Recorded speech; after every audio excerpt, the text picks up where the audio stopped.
July 25, 1944. German defensive line west of St. Lo, Normandy. The air is thick, humid, and deceptively still. Obergefreiter Klaus Schmidt of the elite Panzerlehr Division runs a sweat-soaked finger along the stock of his Kar 98K rifle. 6 weeks. 6 weeks he has been in this green hell they call the Bocage.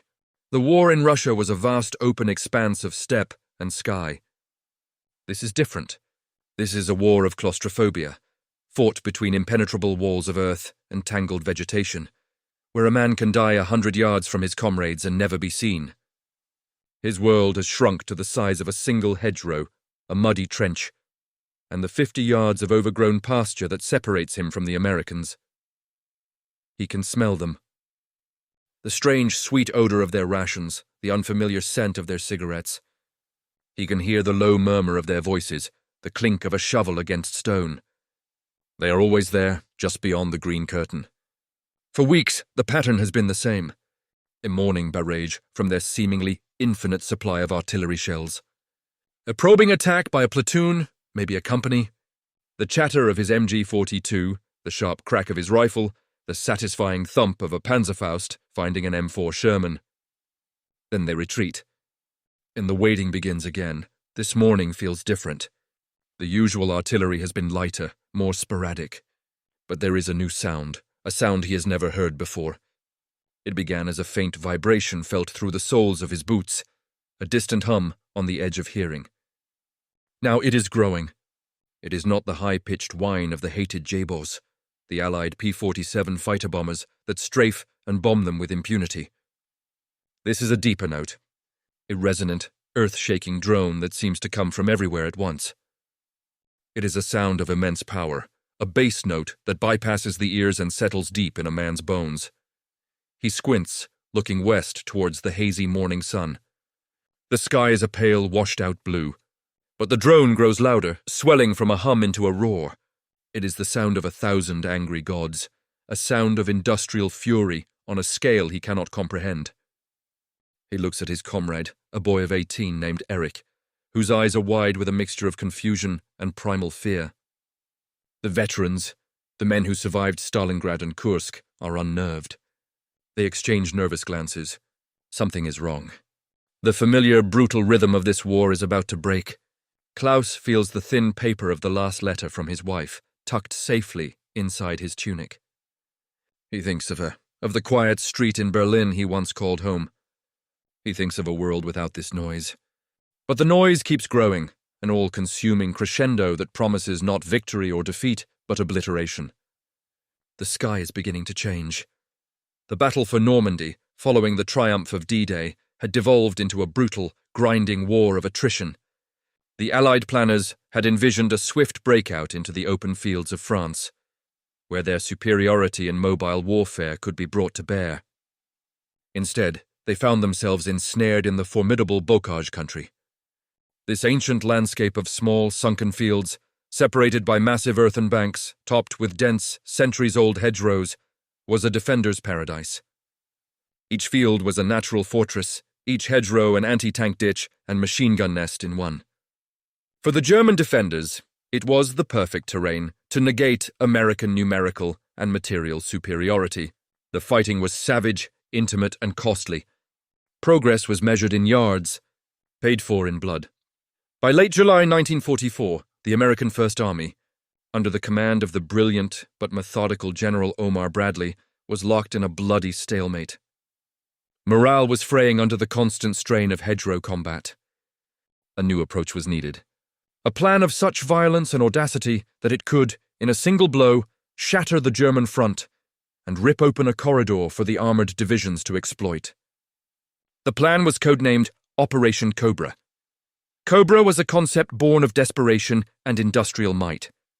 The strategy was deceptively simple: to use the awesome power of strategic heavy bombers, not against a distant city or factory, but as a tactical weapon, a colossal aerial sledgehammer to pulverize a small, precisely defined section of the German front line. A rectangular patch of French countryside, just west of the town of St. Lo, was selected. The target box measured approximately 6,000 yards wide and 2,500 yards deep. Into this small area, the Allies would unleash the greatest concentration of air power in military history. The force assembled was staggering.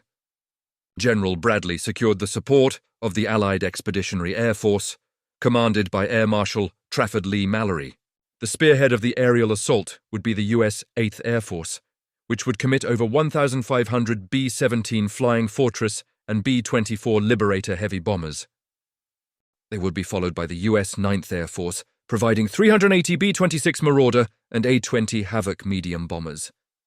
Finally, a swarm of over 550 P-47 Thunderbolt and P-38 Lightning fighter bombers would saturate the area, suppressing any surviving anti-aircraft defenses and striking targets of opportunity. In total, nearly 3,000 aircraft were tasked with erasing a 6-square-mile section of the front from existence. The plan was fraught with risk. Using high-altitude strategic bombers for close air support was unprecedented and deeply controversial.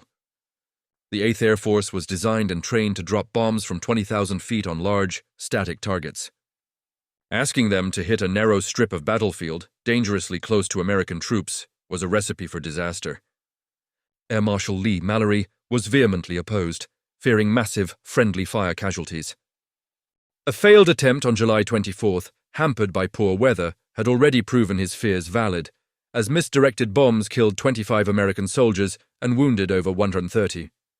But Bradley was adamant. The stalemate on the ground had to be broken, and this was the only weapon he possessed with enough force to do it. The ground element, the U.S. 7 Corps under General J. Lawton Collins, would wait just behind the line, ready to pour through the breach the moment the last bomb fell. The fate of the entire Normandy campaign now rested on a high-stakes gamble, a terrifying symphony of destruction orchestrated in the sky. For Private First Class Daniel Gallo of the U.S. 30th Infantry Division, the wait was a special kind of hell. His unit, the Old Hickory Division, had been pulled back 1,200 yards from their forward positions along the Saint-Lô-Perrier Road. The official word was that they were being relieved, given a short rest. But every man knew the truth. They were being pulled back to create a safety buffer for the coming air attack. They were the unwilling audience for the most dangerous fireworks display in history. The memory of the previous day, July 24th, was a fresh wound. Gallo had watched in horror as the first wave of B-17s flew over, their bomb bays open. He had felt a surge of grim satisfaction, imagining the hell being unleashed on the German paratroopers and panzer grenadiers who had made their lives miserable for weeks. Then the sickening realization. The bombs were falling short. He saw the plumes of smoke and dirt erupting not in the German lines, but on the American side of the road. He heard the screams. He later learned that men from the 120th Infantry Regiment had been hit, men he had shared coffee with just that morning. The generals had called it a tragic error, blaming the weather. But for Gallo and his comrades, the incident shattered any illusion of safety.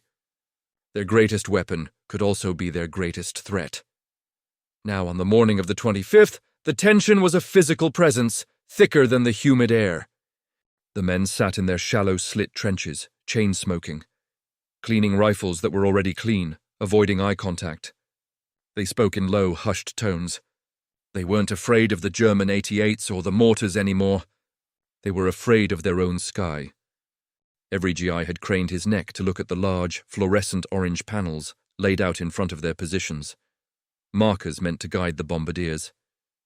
They were supposed to be a symbol of safety, a "don't bomb here" sign for the heavens. But after yesterday, the bright panels seemed like a cruel joke, a target marker.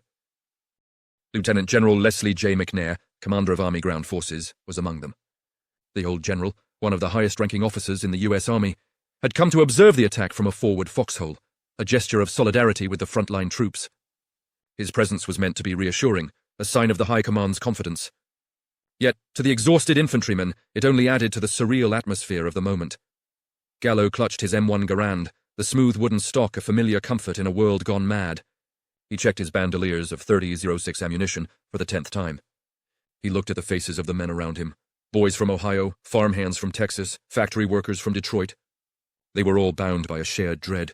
They were waiting for an army of machines to clear their path, to do what weeks of bloody, close-quarters fighting could not. They prayed the machines would know the difference between friend and foe. The distant growing drone began, and every man fell silent. They turned their faces to the sky, waiting for judgment. From the German perspective, the morning of July 25th was expected to be another brutal day at the office. General Lieutenant Fritz Bayerlein, commander of the vaunted Panzer Division, surveyed his sector with the grim confidence of a seasoned professional.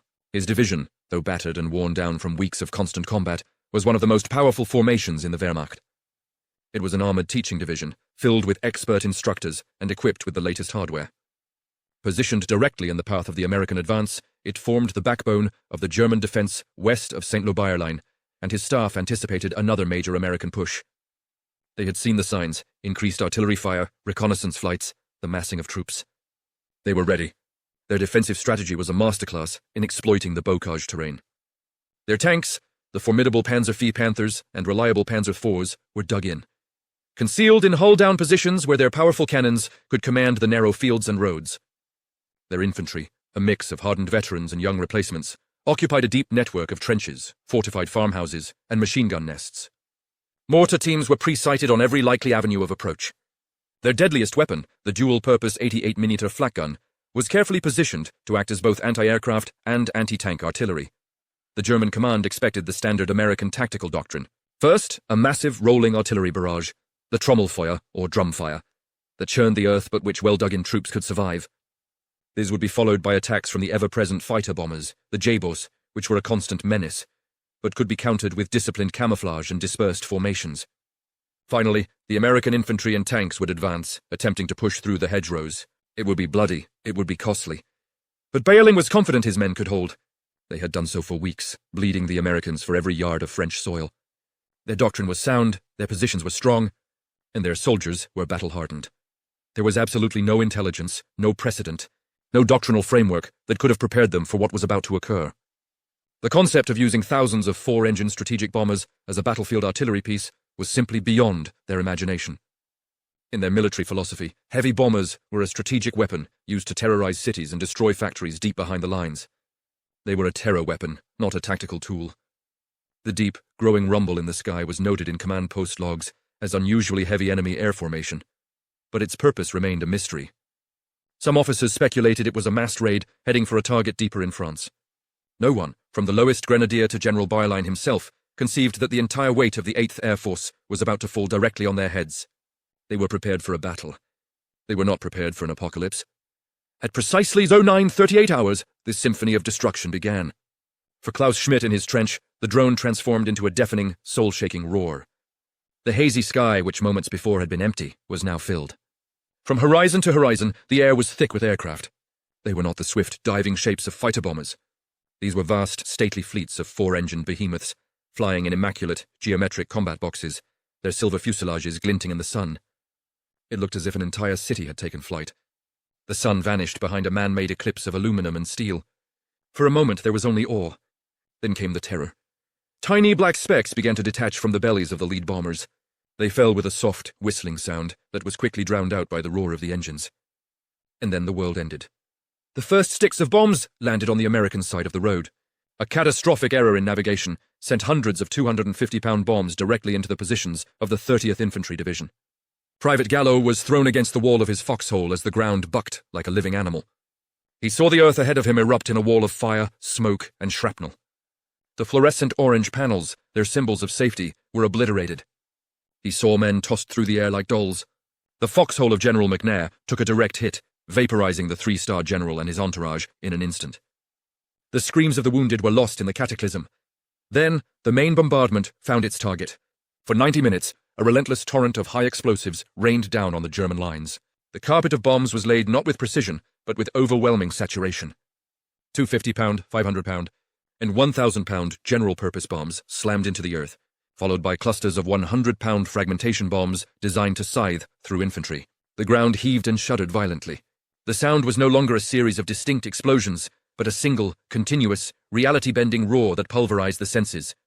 From Klaus Schmidt's perspective, there was no longer a battle.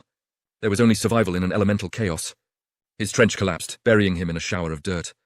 The air was sucked from his lungs by the pressure waves of nearby explosions, replaced by a choking mixture of dust, cordite, and pulverized earth.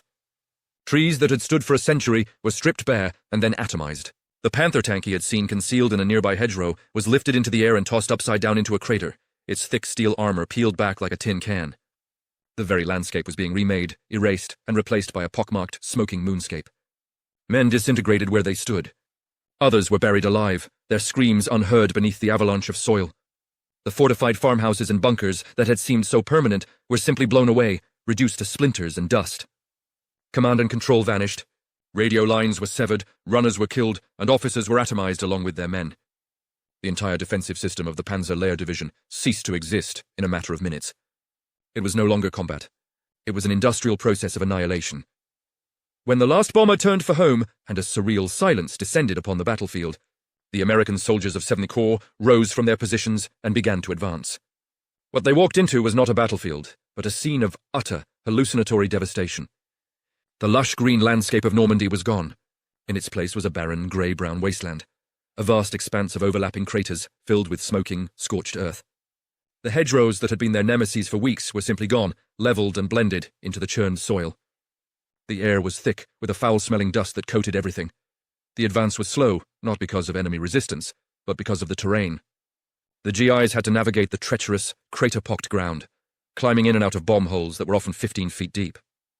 They moved forward with their rifles at the ready, expecting machine gun fire from every shadow, a counterattack from every fold in the ground. But nothing came. There was no resistance. The German front line had ceased to exist. In its place were ghosts. Here and there, American soldiers found German survivors. They were not fighting, not surrendering in any traditional sense.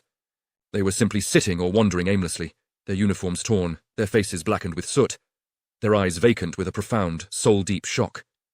Many were deafened by the concussions, bleeding from their ears and noses. They offered no resistance as they were taken prisoner. They were the living dead, men whose minds had been shattered by a force they could not comprehend. They mumbled incoherently or simply stared into space, their connection to reality severed. General Lieutenant Bayerlein, who survived the bombardment, later described the scene with chilling clarity. The entire area was a moonscape, he wrote, utterly pulverized.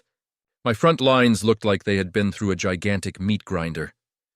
My men were killed, wounded, driven mad, or buried alive. He reported that his tanks were destroyed not by direct hits, but by the sheer concussive force of the blasts, which flipped them over, broke their suspensions, and killed their crews inside their steel coffins. His command post was destroyed, and for hours he had no communication with any of his subordinate units. The Panzer Division, one of the most powerful armoured formations on the Western Front, had been effectively erased as a fighting force in less than 2 hours, without engaging in a single direct firefight. The unexpected outcome of Operation Cobra was not merely a tactical breakthrough. It was the complete and utter annihilation of a veteran division through the application of overwhelming, impersonal, industrial power. The Americans had not just defeated the enemy, they had deleted them from the map. The psychological impact of Operation Cobra was as profound as its physical devastation. For the German survivors, the experience transcended the known horrors of war. These were not rookie soldiers. Many were hardened veterans of the Eastern Front, men who had endured the hell of Stalingrad and the massive artillery barrages of the Red Army. But this was different. This was not the familiar terror of artillery, which, while devastating, was still a terrestrial, comprehensible force.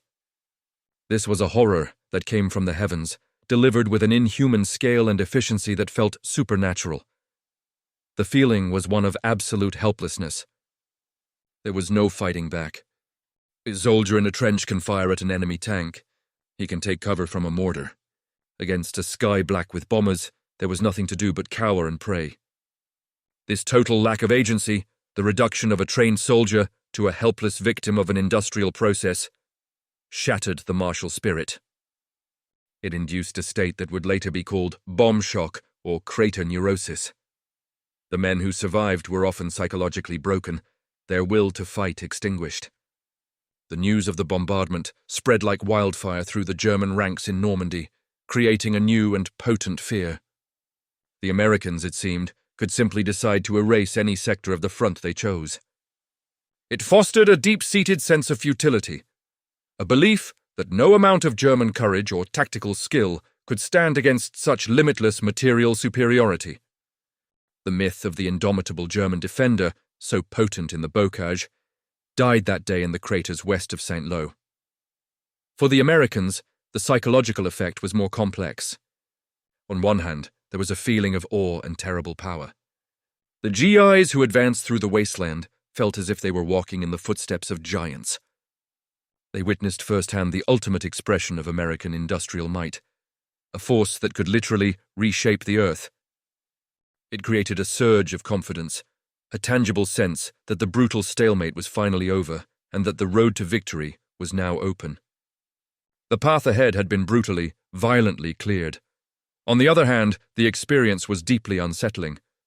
The friendly fire incident was a stark and horrific reminder of the indiscriminate nature of this power. The men of the 30th Infantry Division had faced death not from the enemy, but from their own side, a uniquely terrifying experience that left deep psychological scars. Furthermore, the sheer level of destruction inflicted on the enemy was sobering. Walking through the lunar landscape, seeing the dismembered bodies and the shell-shocked, zombie-like survivors was a grim experience. It was a victory, but a victory achieved through a level of violence that bordered on the apocalyptic, changing the men who witnessed it forever. It was the moment the industrial scale of the war, previously an abstract concept of production numbers and logistics, became a terrifying, tangible reality on the battlefield. The aftermath of Operation Cobra was immediate and decisive. The aerial bombardment had not merely bent the German line, it had punched a gaping, 5-mile-wide hole through it. The formidable defenses of the Panzer Lehr Division and adjacent units had been vaporized. Through this breach, the waiting American ground forces began to pour. Initially, progress was slow as the lead infantry divisions navigated the cratered chaos. But once they cleared the pulverized zone, the nature of the war in Normandy changed irrevocably. The slog of hedgerow fighting was over. General J. Lawton Collins' 7th Corps surged forward, followed swiftly by the newly activated U.S. Third Army under the command of the aggressive and audacious General George S. Patton. Armored columns, which had been bottled up for weeks, now had room to run. The breakout was on. The German response was crippled. With their primary defensive formation shattered and communications in disarray, they were unable to form a coherent new line of defense. The Allied advance quickly gathered momentum, becoming a torrent. American tanks and motorized infantry fanned out, encircling German divisions that were too slow to react. The slow, grinding battle of attrition transformed into a lightning-fast war of exploitation and maneuver, the very kind of war the Allies were built to fight. In the days that followed Cobra, American forces captured key towns, outflanked the remaining German armies in Normandy, and began the epic race across France. The operation was the direct catalyst for the closure of the Falaise Pocket, where the German 7th Army and 5th Panzer Army were effectively encircled and annihilated, marking the decisive end of the Battle of Normandy. The cost had been high. The U.S. Army suffered over 1,800 casualties on the first day, a significant portion from the tragic friendly fire bombing, including the highest-ranking American officer, General McNair, to be killed in action in the European theater. The cost to the Germans was catastrophic and almost impossible to accurately calculate. The Panzer Lehr Division lost the vast majority of its men and equipment. It was so thoroughly wrecked that it had to be completely withdrawn and rebuilt. Thousands of German soldiers were killed, wounded, or captured in the bombardment and the subsequent breakthrough. Operation Cobra stands as a landmark event in military history. It was a terrifyingly successful, if flawed, demonstration of combined arms warfare on an unprecedented scale. It proved that strategic air power could be a decisive tactical weapon, a blunt instrument capable of shattering even the most formidable defensive positions. It was the ultimate expression of the American doctrine of overwhelming firepower, a willingness to substitute steel and high explosives for the lives of its soldiers. For the men on the ground, both German and American, it was a glimpse into the future of war. A future where battles would be won not just by courage and tactics, but by the awesome, impersonal, and terrifying might of industrial warfare delivered from the sky. The day the sun was blotted out was the day the war in France was irrevocably lost for Germany.